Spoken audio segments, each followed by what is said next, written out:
El tema de hoy es volver a nacer, de criaturas a hijos de Dios. Y esta frase, hijos de Dios, es una palabra con implicaciones muy grandes.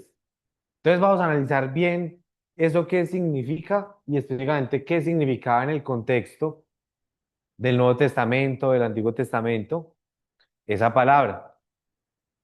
Entonces esa palabra, por un lado, tiene una perspectiva grupal, haciendo referencia al pueblo de Israel. En el Antiguo Testamento está escrito en Deuteronomio 14, ustedes son hijos del Señor su Dios, haciendo aquí referencia al pueblo, a la nación. Entonces había un sentido grupal de este nombre, hijos de Dios.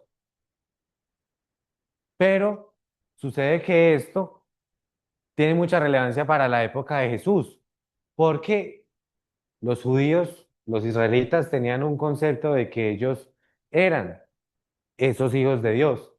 Vamos a ver. Pero entonces vamos a ver qué fue, cuál fue la conversación que ellos tuvieron respecto a este tema. Entonces, para esto vamos a hablar de Juan 8, del versículo 31 al 47, pero vamos a leer un pedazo, pero les dejo ahí todo completo por si lo quieren leer después. Entonces, comienza aquí diciendo Jesús, sé que ustedes son descendientes de Abraham y sin embargo me quieren matar porque mi palabra no tiene aceptación en ustedes. Y después dice, yo hablo lo que he visto en la presencia de mi padre. Ustedes entonces hacen también lo que oyeron de su padre.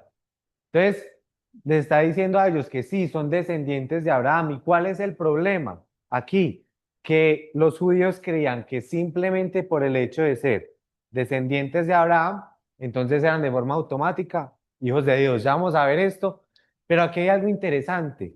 Y es en esta segunda parte que Jesús hace una distinción entre el padre de él y el padre de los judíos a los cuales le está hablando, como si fuesen dos personas diferentes. Prácticamente, el que es mi padre no es el padre de ustedes.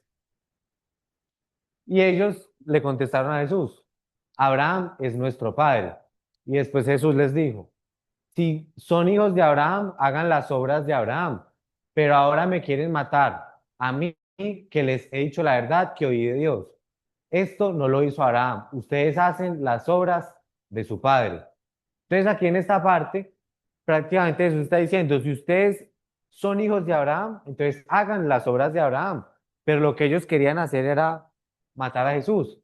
Y después ellos le dijeron, nosotros no nacimos de fornicación, tenemos un padre, es decir, Dios. Entonces, aquí los judíos están respondiéndole a Jesús que ellos sí son hijos de Dios, que tienen un padre, pero Jesús les está diciendo que qué, que no es así, que el padre de él es diferente al padre de ellos y que ellos hacen las obras de su padre, que es diferente a las obras de Dios. Y vean pues lo que sucede después.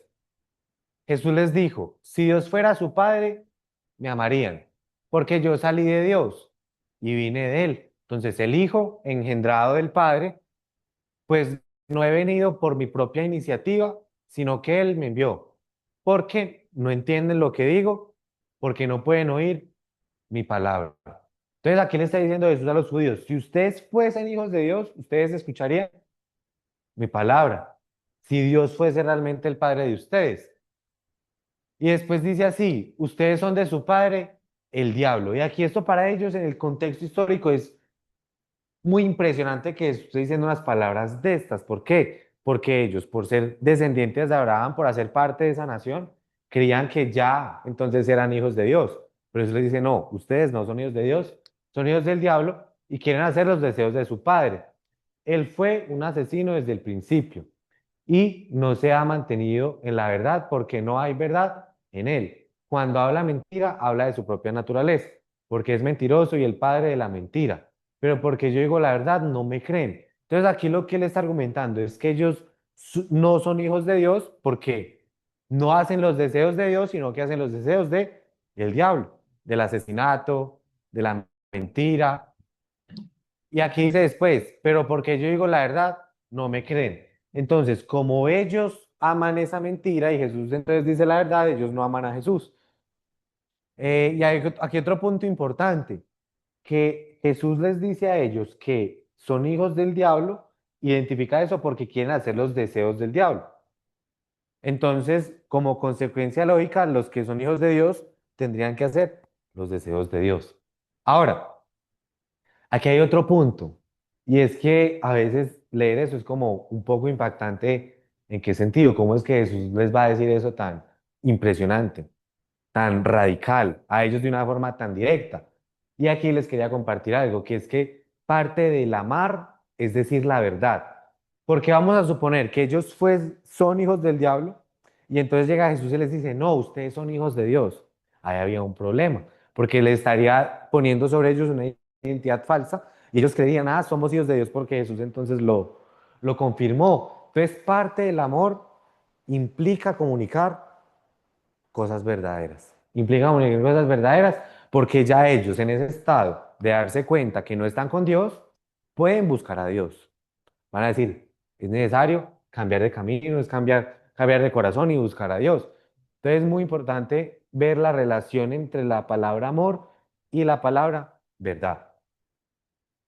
Y después dice, ¿quién de ustedes me prueba que tengo pecado y sigo la verdad porque ustedes no me creen? El que es de Dios escucha las palabras de Dios. Por eso ustedes no escuchan, porque no son de Dios. Entonces así concluye la conversación que Jesús tiene con estos judíos de la época. Y para ellos, pues, supremamente sorprendente, porque ellos vienen de esa tradición donde no es que somos hijos de Dios de forma automática por ser descendientes de Abraham, pero Jesús les dijo que no, que eso es algo que va más profundo, no es algo así tan superficial. Y bueno, aquí estamos hablando de hijos de Dios como un grupo, pero vamos ahora a analizar que no es lo mismo decir soy un hijo de Dios a decir soy el hijo de Dios. Son dos cosas diferentes y para eso vamos a analizar estos tres pasajes de acá. El primero, pero Jesús le respondió, hasta ahora mi padre trabaja y yo también trabajo. Entonces, por esta causa, los judíos aún más procuraban matar a Jesús, porque no solo violaba el día de reposo, sino que también llamaba a Dios su propio Padre, haciéndose igual a Dios. Entonces aquí Jesús estaba proclamando una divinidad al llamar a Dios su propio Padre, pero en un sentido individual.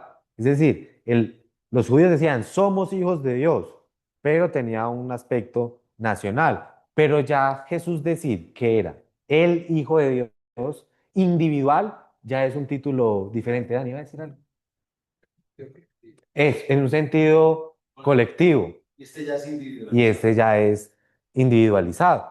Y vamos a ver cómo esto se desarrolla después.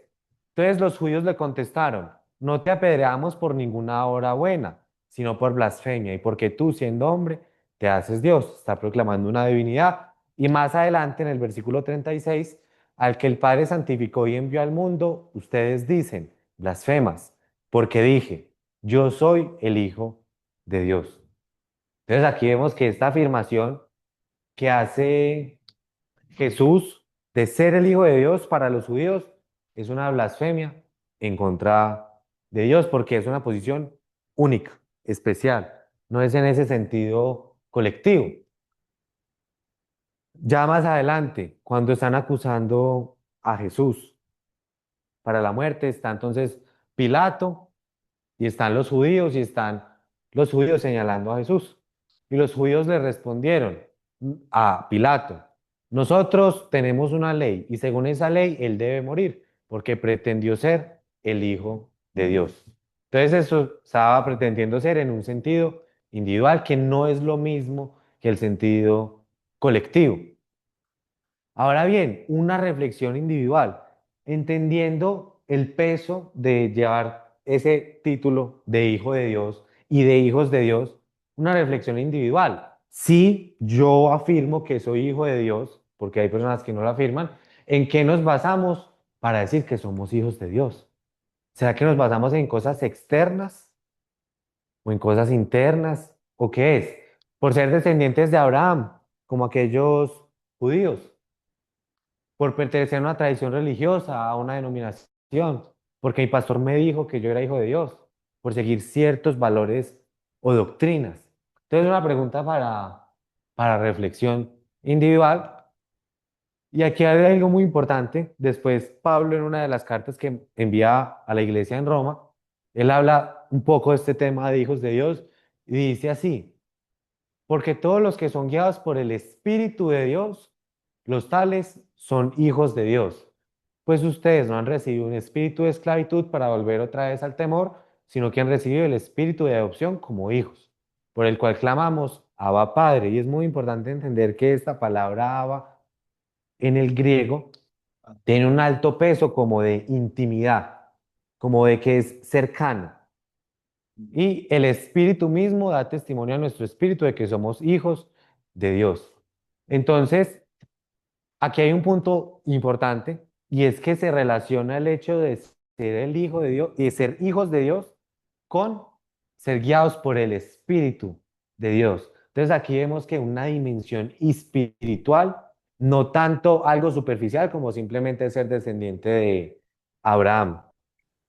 Entonces, vemos aquí que se está hablando de una dimensión ya espiritual, no es simplemente algo como no ser descendiente, sino que se está hablando de ser guiados por el Espíritu de Dios. Entonces aquí es algo interesante, ver la profundidad. Entonces, continuando por aquí, Jesús y Nicodemo. Esa es una de las charlas más interesantes que tiene Jesús. Y es Jesús reuniéndose con un líder religioso judío de la época, llamado Nicodemo. Entonces vamos a ver lo que dice el texto por acá. Este es Juan 3. Había un hombre de los fariseos llamado Nicodemo, prominente entre los judíos. Ahora, fariseo entonces líder religioso y era una persona con un estatus alto, era bien reconocido. Este vino a Jesús en la noche y le dijo, aquí es posible la interpretación, no está en el texto, es más interpretativo, pero de inferir que Nicodemo se vio con Jesús en la noche para que no lo vieran en el día, para él no exponerse al hecho de estar hablando con Jesús, porque Jesús para los judíos estaba siendo un falso maestro, un hereje, un falso profeta. Entonces en la noche, como para que sus discípulos no se den cuenta de lo que está sucediendo, es algo más interpretativo a la luz del contexto histórico.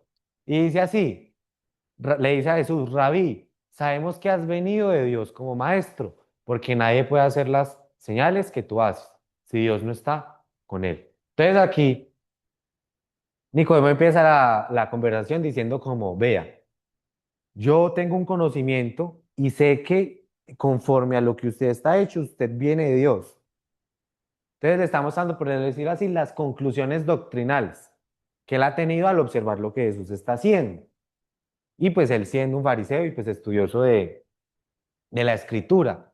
Solamente que Jesús no es como, tienes razón, esas señales que yo he hecho, entonces son eh, la validación de que Dios está conmigo. No, él no se mete por ese lado, sino que él da un cambio drástico a la conversación y dice así, Jesús le contestó, en verdad te digo, el que no nace de nuevo no puede ver el reino de Dios.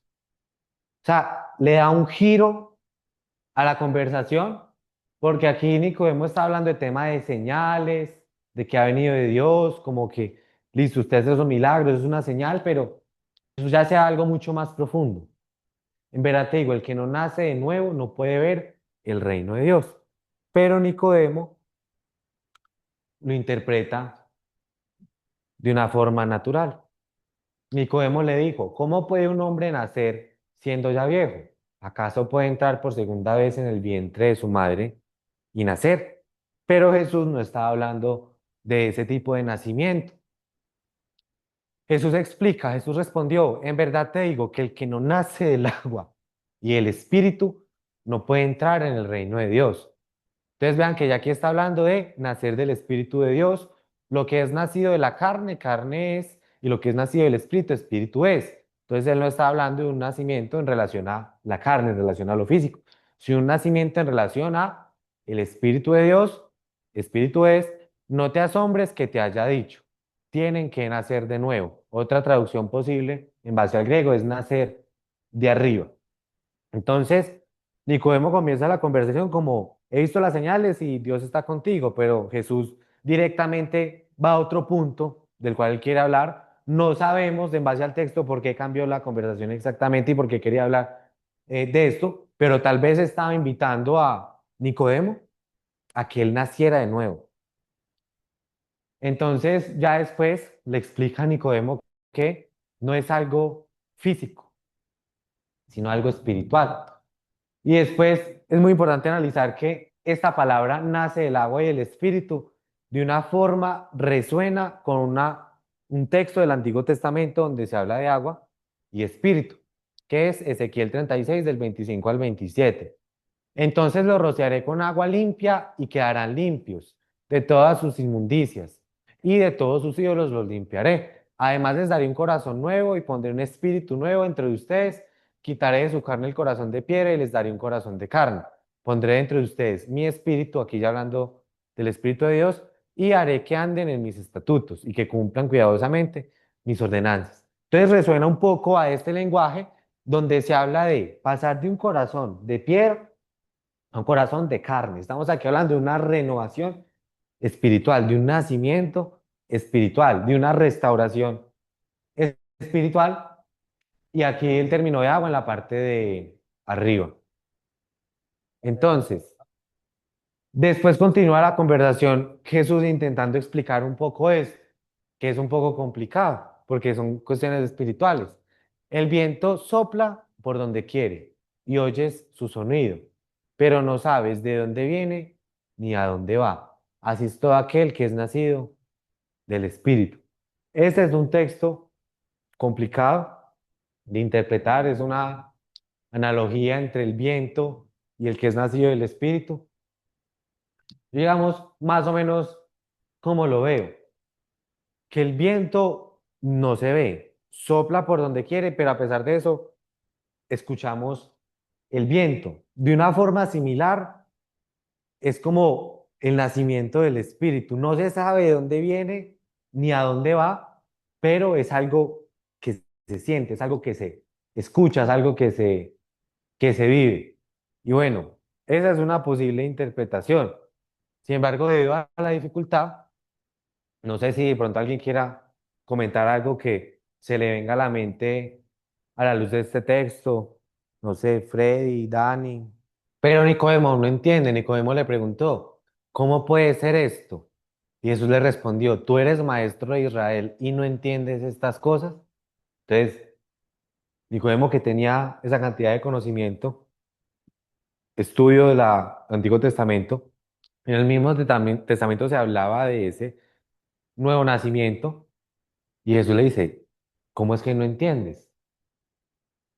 Y después dice, en verdad te digo que hablamos de lo que sabemos y damos testimonio de lo que hemos visto, pero ustedes no reciben nuestro testimonio. Entonces aquí, ¿qué es lo que está queriendo decir Jesús? Que Él habla conforme a lo que sabe y Él da testimonio de lo que Él ha visto. Pero, hablando ahí de Nicodemo y de los judíos, no están recibiendo el testimonio que está dando Jesús, lo que Él ha visto, lo que él sabe. Y después les dice, si le he hablado de las cosas terrenales y no creen, ¿cómo creerán si les hablo de las celestiales? Nadie ha subido al cielo sino aquel que bajó del cielo, es decir, el Hijo del Hombre que está en el cielo. Y un punto aquí clave, que tal vez eso parezca súper obvio, pero el hecho de que él diga, en verdad digo que hablamos lo que sabemos, es muy importante. Uno habla conforme al conocimiento que uno tiene, conforme a lo que uno ha visto, conforme a lo que uno ha vivido, conforme a lo que uno ha experimentado, aprendido. Entonces aquí Jesús, siendo entonces el Hijo del Hombre, siendo aquel que bajó del cielo, entonces conoce las cosas del cielo. Entonces él habla de lo que sabe, de lo que ha visto, que son las cosas del cielo. Entonces le pregunta a Nicodemo, si les he hablado de las cosas terrenales y no creen, ¿cómo creerán si les hablo de las celestiales? Porque aquí Jesús está hablando de un nuevo nacimiento celestial, de un nuevo nacimiento de lo alto. Ahora bien, Jesús en otro punto está un poco relacionado con esto, pero es muy interesante esta enseñanza que él da sobre el divorcio. y entender este texto a la luz del contexto histórico y qué es lo que está pasando. Entonces, bueno, y se acercaron a él algunos fariseos, judíos, para ponerlo a prueba diciendo, ¿le está permitido a un hombre divorciarse de su mujer por cualquier motivo? Entonces, esta era una pregunta para poner a prueba a Jesús, para hacer que Jesús de alguna forma se equivocara o dijera algo en contra de los textos sagrados judíos. Y lo quieren encerrar por medio de esta pregunta y esta pregunta porque es importante a la luz del contexto histórico. Porque habían principalmente dos escuelas judías.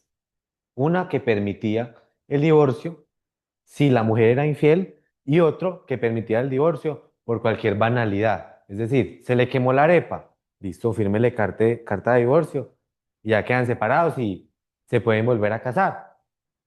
Entonces, la pregunta que le hacen a Jesús es, ¿el hombre se puede separar de su mujer por cualquier motivo, por cualquier cosa? Y de cierta forma quieren encasillar a Jesús en esa disputa histórica entre esas dos escuelas. Entonces, veamos la respuesta de Jesús. Jesús le respondió, ¿no han leído que aquel que los creó desde el principio los hizo varón y hembra? Y dijo, por esta razón el hombre dejará a su padre y a su madre y se unirá a su mujer y los dos serán una sola carne. Así que ya no son dos, sino una sola carne. Por lo tanto, lo que Dios ha unido, ni un hombre lo separe. Entonces, mientras los fariseos se estaban enfocando en buscar razones para el divorcio, Jesús está diciendo, no, el objetivo no es el divorcio. El objetivo es que se mantengan juntos. Pero después, y aquí está haciendo referencia a Génesis 2, es decir, está haciendo referencia, por decirlo así, como a un diseño original. Pero después los fariseos, que son muy astutos y conocen bien los textos judíos, dicen así. Entonces le dijeron entonces, ¿por qué mandó Moisés darle carta de divorcio y repudiarla? Entonces, si eso está diciendo que entonces que se mantengan juntos, los fariseos preguntan, entonces, ¿por qué Moisés permitió el divorcio? ¿Por qué en la ley está escrito que entonces puede darle carta de divorcio y separarse de la mujer? Y es una pregunta que de cierta forma puede encerrar a Jesús, porque Jesús podría decir, Moisés se equivocó al permitir un divorcio. Pero vean la pregunta la respuesta de Jesús. Él les contestó, por la dureza de su corazón, Moisés les permitió a ustedes divorciarse de sus mujeres. Entonces está colocando la acción de Moisés de permitir el divorcio como una necesidad a causa de la dureza del corazón de los hombres. Ve que no amaban a sus mujeres, de que no estaban dispuestos a perdonar, a perseverar a diferentes elementos, sino que se cansaban y simplemente se divorciaban. Entonces, de esa forma, responde a los fariseos sin caer en la trampa que ellos le están colocando. Pero no ha sido así desde el principio. Pero yo les digo que cualquiera que se divorcie de su mujer, salvo por infidelidad y se case con otra, comete adulterio. Entonces aquí ya Jesús toma un poco más el lado de la posición. Listo, si la mujer le es infiel, ahí ya de la carta de divorcio. Pero coloca como prioridad el punto de qué, y que hay que enfocarse en seguir, en avanzar, en perseverar en la relación. Y aquí hay un punto clave. Aquí hay un punto clave y es un punto bastante profundo, que es que Jesús le atribuye eso a la dureza del corazón, al corazón de piedra y no al corazón de carne. ¿Y cuál es el punto clave aquí? Que esto que Jesús dice de limitar a la infidelidad y de buscar perseverar, el corazón duro cuando escucha esa ley, va a decir, no, ¿cómo así? De hecho, hay un versículo después, el 10 no haberlo puesto ahí, pero llegan los discípulos de Jesús y dice, conviene al hombre no casarse. Es como a la conclusión a la cual llegan los discípulos. Pero ¿cuál es el punto aquí? Que la reacción frente a este mandamiento de un corazón duro va a ser diferente a la reacción de un corazón de carne. Va a ser dos reacciones diferentes. Y aquí esto porque también puede ser importante. Hay otro donde Jesús dice, llega y le pregunta a Jesús, ¿cuántas veces tenemos que perdonar? Llega Jesús y dice, hasta 70 veces 7, que simbólicamente es, perdone todo lo que sea necesario perdonar. Y ahora la cuestión es, ¿será que un corazón duro soportaría una cosa de esas? Entonces ese es el punto interesante de esto, de cómo el estado del corazón afecta cómo la persona responde a ciertos valores, a ciertos pensamientos, a ciertas verdades. Y eso es algo muy importante que nosotros tenemos que tener en consideración cuando estamos hablando con una persona. ¿Sí? Vamos a suponer que la persona es una persona que le gusta cambiar de novia cada 6 meses y no le gusta entonces buscar algo y establecerse. Y llega y le dice uno, no, la idea es que estén juntos y perseveren hasta el final. O sea, va a ser algo que no va a entrar en armonía con el corazón. Entonces, antes de intentar hablar de leyes, mandamientos y ese tipo de cosas, o de lo que es perfecto, es muy importante hablar de buscar ese corazón, de buscar ese nuevo nacimiento, como nos hablaba Jesús en otro contexto que es Juan 3. Sí, bien puedan.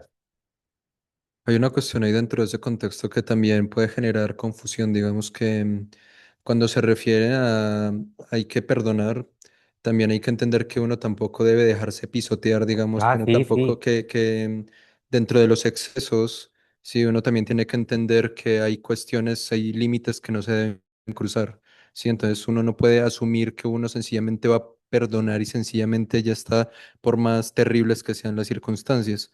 sí, claro, no, es que es perdonar en el sentido de no guardar ese rencor. O sea, pero vamos a suponer, llega una persona y me está haciendo una cantidad de daño impresionante. Yo puedo perdonar, pero eso no significa que yo no vaya a tomar un espacio, una distancia. Eso es, digamos que apegarse, digamos, al odio o apegarse de alguna forma al rencor que se le tenga.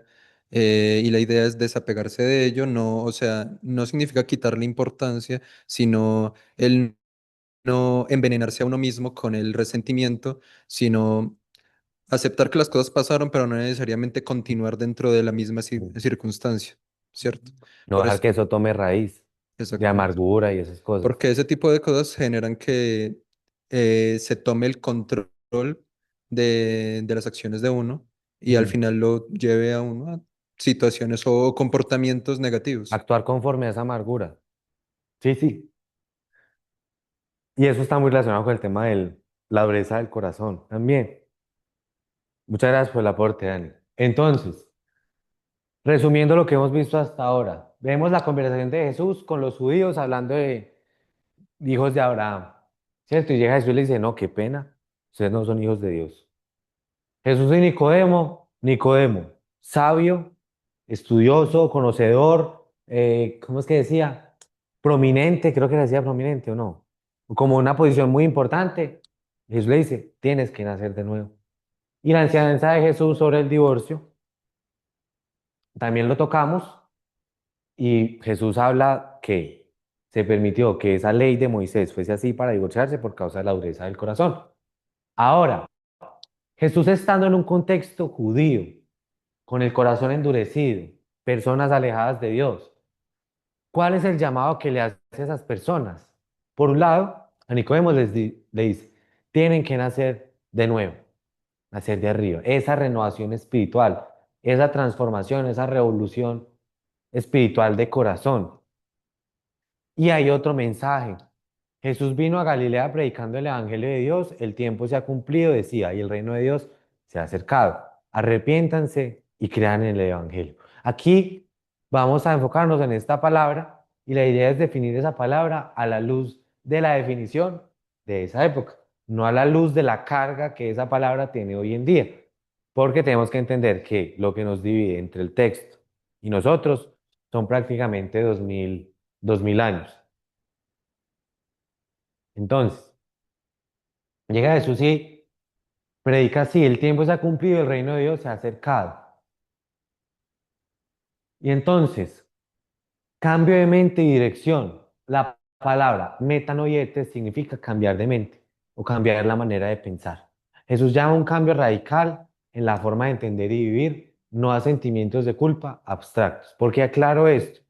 Porque muchas veces esta palabra arrepentimiento se le carga de tristeza, se le carga de culpa, se le carga de remordimiento. Y hoy en día comunicamos esa palabra y creemos que es eso, pero en el original no significa eso. Pero no significa que la persona que, no que se arrepienta no pueda en el proceso sentir tristeza o alguna de esas cosas, pero es algo diferente.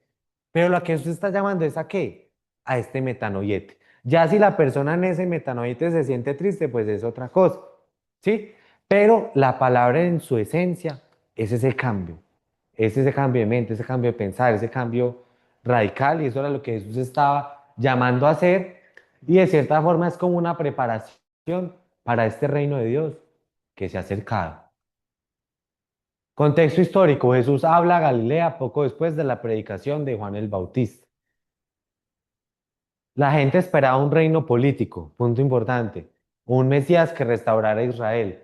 Jesús redefine el camino mostrando que el reino de Dios no depende de fuerza militar ni linaje, sino de un cambio profundo en la vida de las personas.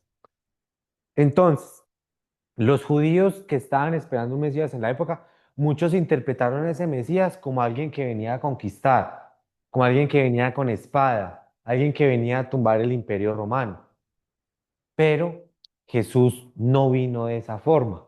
Vino que a traer una transformación, a traer ese metanoiete, a llamar a las personas a cambiar de forma radical esa forma de pensar, específicamente aquí los judíos. Y por eso también fue que muchos se decepcionaron con Jesús y hasta lo querían hacer rey en ciertos contextos. Participación para el reino. El arrepentimiento es necesario porque el reino de Dios se acerca. El texto indica que este giro interior es una condición para participar en la nueva realidad que Dios inaugura. Metanoia entonces es un cambio radical de mente y vida necesario para entrar en el reino de Jesús, el reino que Jesús anuncia. Entonces, hablando un poco de este tema, es muy importante entender que es este cambio y este cambio sucede en el interior. Pero aquí hay algo clave, que es que la persona puede sentir tristeza, puede sentir culpa, remordimiento, y eso necesariamente no significa que cambió la mente, que no cambió la forma de pensar. Entonces, ¿cuál es el punto aquí? Que ese cambio de mente es fundamental, porque si nos sentimos tristes que porque hicimos algo mal o culpables o una cantidad de cosas, pero no hay cambio de mente, no estamos cumpliendo aquí con ese llamado a metanoiete. Bien pueda. Em, en el contexto del entendimiento, para poder entenderse las ideas o para poder, digamos, cruzar las ideas y llegar, digamos, a una conexión entre ellas, dependen de la perspectiva que tengan las personas, ¿cierto? La perspectiva, o sea, el ángulo desde donde se miran las cosas, de eso depende de si se puedan entender o no. Sí, porque si una persona no cede su perspectiva, sin importar que muchos puntos se entiendan, van a estar mirando un mismo tema desde puntos diferentes. Ese es un tema, ese es un tema muy, muy interesante, porque, o sea, eso no está en el texto, pero eso que usted dice es muy interesante. ¿Por qué? Porque ese cambio de mente yo considero que implica un cambio también de perspectiva. Porque a veces estamos encerrados en una perspectiva y esa perspectiva no nos permite ver las cosas. Entonces, me parece muy interesante también ese tema como un cambio de perspectiva. Entonces, vean aquí algo interesante entre los dos textos. Estos textos son contextos diferentes, uno está en Marcos, otro está en Juan. Los dos son Jesús hablando, pero es muy importante saber que son contextos diferentes, en momentos diferentes, pero hay una conexión interesante. Y dice, y el reino de Dios se ha acercado, arrepiéntanse y crean en el Evangelio. En verdad te digo que el que no nace del agua y del Espíritu no puede entrar en el reino de Dios. Entonces, aquí, a pesar de que, o sea, aquí tengo que decir que esto no es en el texto y aquí es algo más interpretativo, pero es como si hubiese una conexión entre ese metanoyete y ese reino de Dios. Cosas que van de la mano, entre ese metanoyete y en ese nacer del agua y del espíritu. Entonces, vamos a analizar aquí algo súper interesante. Y es Apocalipsis 3, 1, 3. Aquí estábamos hablando como primero estábamos hablando como, bueno, Jesús, ¿qué le decía a las personas? Entonces estaba llamando a ese cambio radical. Pero aquí vemos nuevamente que hace ese llamado, pero se lo hace a una iglesia, a la iglesia de Sardis, que parece viva, pero está muerta. Entonces, ojo pues con lo que dice. Yo conozco tus obras, que tienes nombre de que vives, pero estás muerto. Imagínense unas palabras de esas, o sea, como que la persona o la organización, en este caso la iglesia, a la luz de las personas tiene un nombre de que está vivo, de que ahí está Dios, de que está el fruto, pero en el fondo no está vivo. Ponte en vela y afirma lo que queda. Acuérdate de lo que has recibido y oído. Guárdalo y arrepiéntete. Metanoyete. Entonces aquí, una clave para pasar de esa muerte a esa vida es ese metanoyete, ese cambio de perspectiva, ese cambio de mente, esa revolución espiritual. Eh, y bueno, ahora, vean aquí otro punto muy importante. También con esta palabra que Jesús también la dice, arrepienten, lo dice en Lucas 13, ya en otro contexto. En esa misma ocasión había allí algunos que contaron a Jesús acerca de los galileos cuya sangre Pilato había mezclado con la de los sacrificios. Entonces, Pilato había entonces incluido a Galileos en el tema del sacrificio. Una cosa horrible. Pero entonces se lo cuentan a Jesús, como vea Jesús, vea lo que le sucedió a estos Galileos en las manos de Pilato. Y entonces Jesús les respondió, ¿piensan que estos Galileos eran más pecadores que todos los demás Galileos porque sufrieron esto? Les digo que no, al contrario, si ustedes no se arrepienten, todos perecerán igualmente. Si ustedes no metan oviete, ustedes perecerán igualmente. Y aquí hay un punto fundamental, que es cuál. Los que se acercaron a Jesús estaban apuntando los dedos hacia los otros. Están apuntando, vea, ellos son los que necesitan arrepentimiento, ellos son los que necesitan arrepentimiento. Pero Jesús pasa el enfoque desde los Galileos y los lleva a ellos mismos a esa reflexión. Y a veces sucede hoy. Voy a colocar aquí dos ejemplos. No, es que tenemos un grupo protestante y un grupo católico. Y entonces el protestante dice, son ellos los que tienen que arrepentirse. Y los católicos, son ellos los que tienen que arrepentirse. Pero no paramos a pensar como, bueno, y nosotros. O sea, algo más individual. En vez de estar señalando al otro y decir que tiene que arrepentirse. Sí, En ese caso, aplica mucho lo de que es mucho más fácil culpar a los demás que a uno mismo. Es mucho más fácil ver los errores de los demás que sentarse a pensar si uno está cometiendo alguno. Sí, es mucho más fácil juzgar a los demás sí. y porque uno no se coloca en una posición incómoda de darse cuenta de que quizás uno no tiene las cosas tan claras como piensa. Mm. Entonces, eso es algo extremadamente común y no solo en el contexto religioso, es En política, prácticamente en todo, ¿no? sí, Incluso, todo. incluso dentro de la misma convivencia humana. Es mucho más fácil uno echarle la culpa de los de los pequeños errores que pueden haber día a día a los demás y uno no darse cuenta de las cosas que uno mismo hace. E- Exacto. Pablo en Atenas, aquí hay otro punto, en Hechos 17, 16, 33. Entonces comienza a decir Pablo en Atenas, por tanto, habiendo pasado por alto los tiempos de ignorancia, Dios declara ahora a todos los hombres en todas partes que se arrepientan. Y aquí es la misma palabra en el griego, metanoiete. Está llamando a las personas a que tengan ese cambio, a esa revolución espiritual, a ese nuevo nacimiento. Y es un llamado universal. Eso es muy importante resaltarlo, dice, declara ahora a todos los hombres. ¿Y por qué universal? Porque esto es bueno y agradable delante de Dios, nuestro Salvador, el cual quiere que todos los hombres sean salvos y vengan al pleno conocimiento de la verdad. Entonces, sí es un llamado espiritual, un llamado universal, pero eso no significa pues que todas las personas vayan a responder a ese, vamos entonces a vivir ese cambio, vamos a vivir entonces ese nacimiento de lo alto. ¿Cuál sería el llamado en el contexto actual 2025? ¿Cuál? Es que esa es la pregunta, porque aquí estamos hablando de Pablo predicando hace 2000 años en Atenas. Entonces la pregunta es, bueno, ¿y ahora para hoy qué? Si aparece Pablo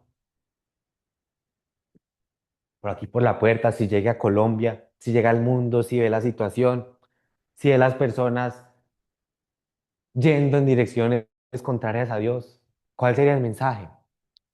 Arrepentimiento, metanoiete. ¿Y Jesús qué diría? Tienen que nacer de nuevo. O sea, continúa, permanece ese llamado a esa renovación espiritual, a ese nuevo nacimiento, a ese cambio de mente, cambio de perspectiva, a ese nacimiento de lo alto. Ahora, a veces hay como excusas piadosas detrás de las cuales las personas se esconden de esa revolución, se esconden detrás para vivir, para no vivir como ese nuevo nacimiento. Como que no, es que yo tengo una camándula muy bonita, lo siento, tienes que nacer de nuevo. Otra, que es que yo tengo la Biblia abierta en la casa, en el Salmo 91, y eso ya está empolvado. No es externo, es interno. Hay que nacer de nuevo. Que es que yo tengo la cruz tatuada. Entonces eso ya me hace a mí espiritual. No, no. Eso no es así. Tiene que nacer de Y nuevo. eso se puede aplicar a muchas culturas. Y se puede aplicar a muchas Porque culturas. hay gente que utiliza símbolos de diferentes culturas, de diferentes épocas, diferentes cosas, y no tienen ni Sí, idea de lo que realmente significan, no exacto. tienen ni idea de su contexto, de las implicaciones que tiene. Sí. Entonces, eh, pero eso es más porque tienen esa perspectiva de las cosas, porque manejan la perspectiva de que aquello que es, digamos, de alguna forma sagrado, digamos, llevarlo como como por apariencia, como de alguna forma estética, digamos, de alguna forma se sienten parte de ello, más no lo entienden, Mm, entonces no tiene sentido. claro. Entonces, que no, que el tatuaje, lo siento, metanoiete. Que es que el tatuaje es muy bonito. Que es que el tatuaje es metanoiete. O que es que mi abuelita iba a misa y era de Dios. Lo siento, eso no es que se le transfiera entonces a usted, no. Es individual, metanoiete. O es que el lugar en el que yo estoy es el lugar escogido por Dios y aquí se manifiesta el Espíritu Santo. Metanoiete. O es que yo soy judío y me circuncidaron. Metanoiete. ¿A quién se les predicó el arrepentimiento? A los mismos judíos que tienen la circuncisión. Que es que cuando yo era chiquito me bautizaron. Tienes que nacer de nuevo. Que es que a mí me bautizó Juan el Bautista o el apóstol Pablo. Metanoiete. Que es que yo estaba en una conferencia cristiana y llegó el predicador y me dijo al final, repita esta oración después de mí y después de repetir esta oración usted ya nació de nuevo, ya está con Dios. Lo siento, metanoiete. Que es que yo soy un predicador y todo el mundo me alaba y me tienen endiosado. No importa, metanoiete. Que es que yo me sé toda la Biblia de memoria, me conozco todos los versículos, soy un duro en teología. También, metanoiete.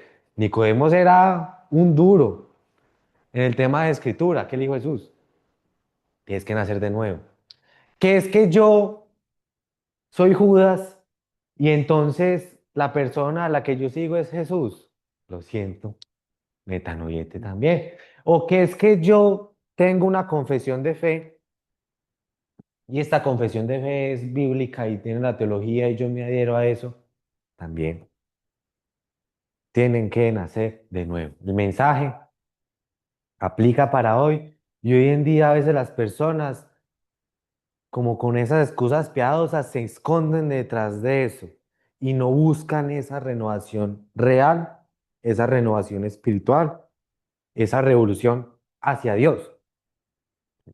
Entonces llega y dice así después en Hechos Pedro, por tanto arrepiéntanse y conviértanse para que sean sus pecados borrados y a fin de que tiempos de alivio vengan de la presencia del Señor. Aquí hay un punto muy importante y es que él usa dos palabras, arrepiéntanse, metanoiete y conviértanse, son palabras diferentes y es muy importante entender el significado de la época, qué era lo que entendían las personas de la época cuando estaban escuchando esas palabras de Pedro.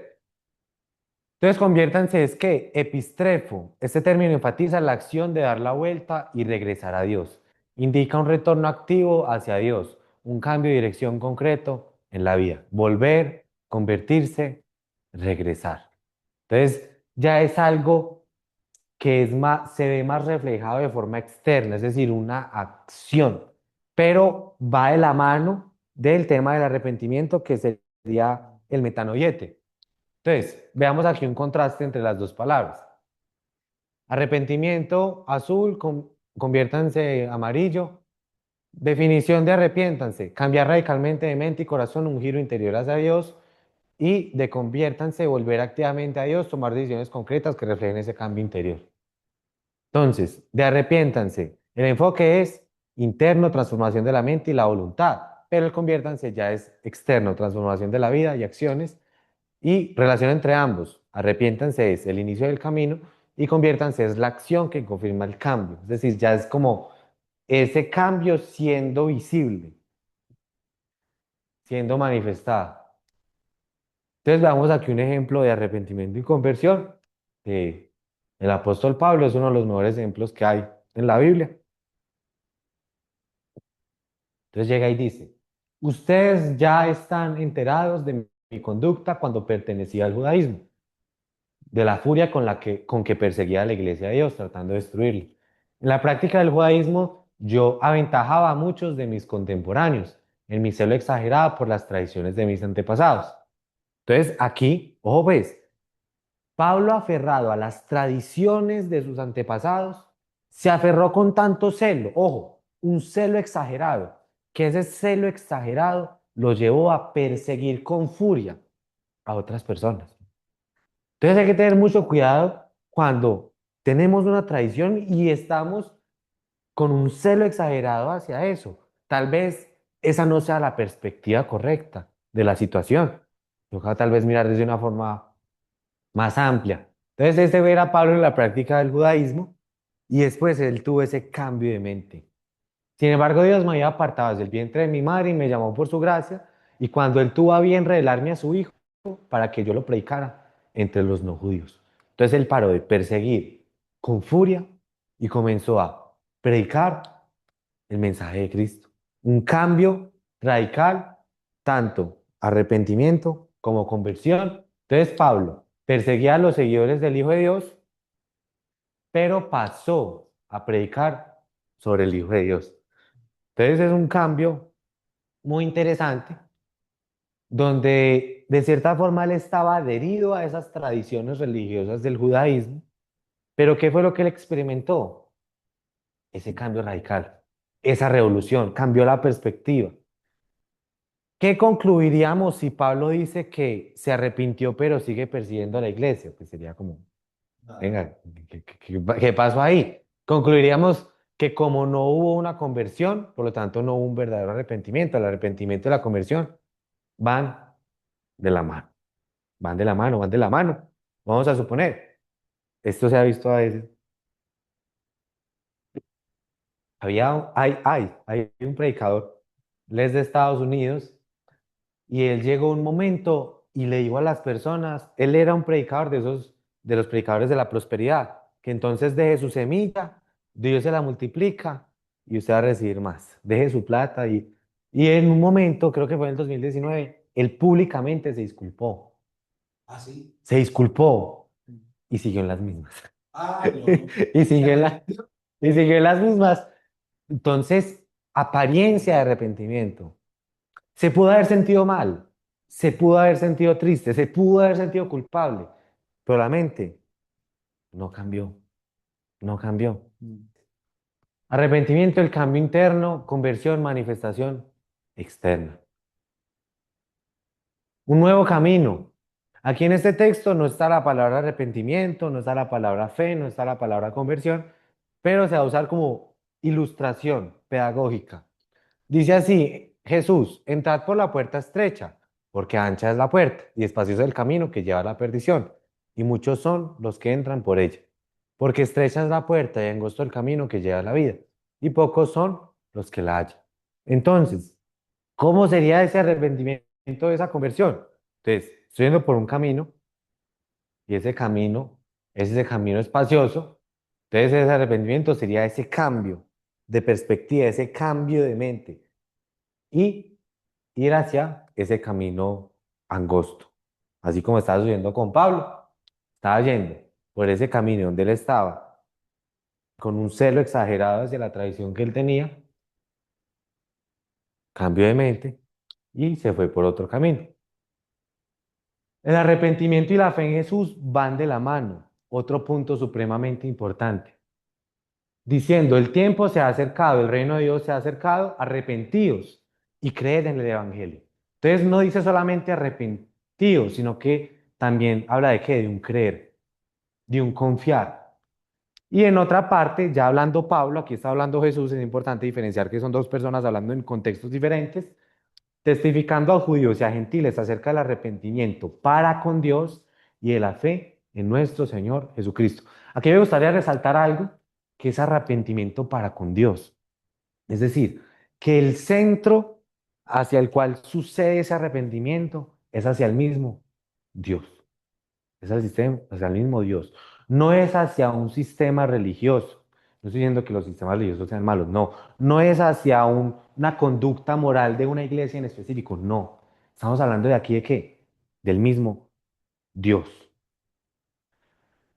Y de la fe en nuestro Señor Jesucristo. Veamos aquí. Aquí es creer en el Evangelio, que es el mensaje de Cristo, y aquí es la fe en el Señor Jesucristo, la fe dirigida hacia una persona.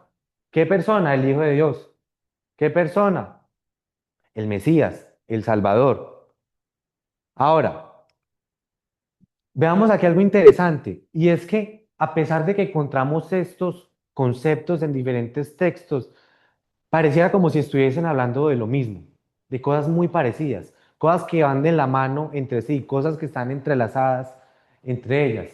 Hablamos del arrepentimiento, de la fe en Jesús, de participar del reino de Dios, de nacer de nuevo, nacer de arriba, de ser hijos de Dios, de la conversión, del Espíritu Santo.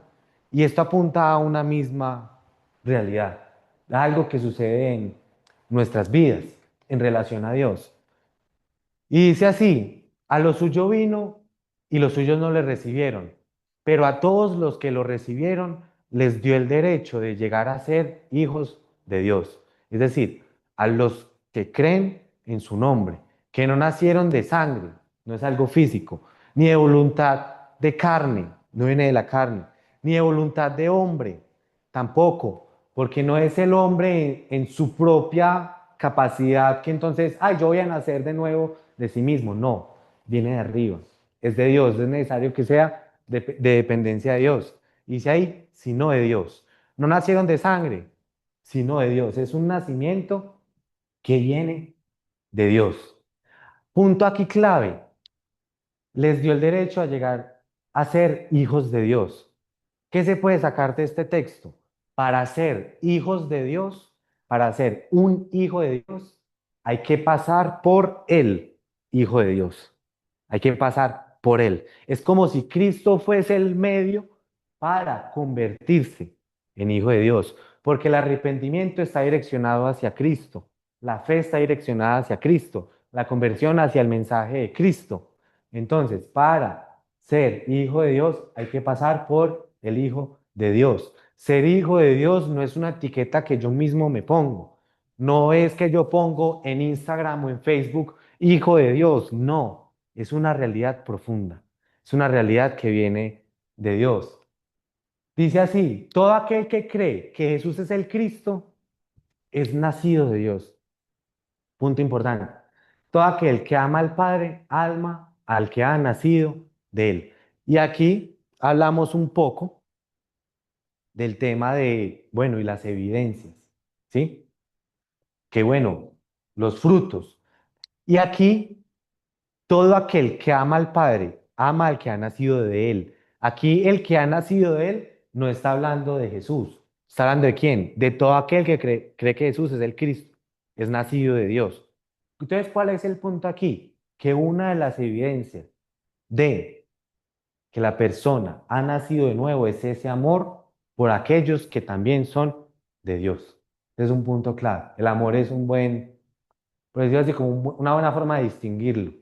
Una buena forma de distinguirlo, porque el amor abarca muchas cosas. El que ama a su hermano no le miente, no lo engaña, no le pega, abarca una cantidad de cosas, ese amor abarca una cantidad de cosas. Entonces, una de las buenas características de ese nuevo nacimiento es precisamente ese amor. Entonces, esa es una de las evidencias. De hecho, hay otro pasaje en Juan 5 versículo 40 si no estoy mal, donde dice que Dios hace que la lluvia caiga o que el sol salga sobre buenos y sobre malos. Y después le dice, sean ustedes entonces perfectos como vuestro Padre en los cielos es perfecto. Y aquí está llamando Jesús a amar, tanto amigos como enemigos, como a los que nos persiguen, como a los que nos aman.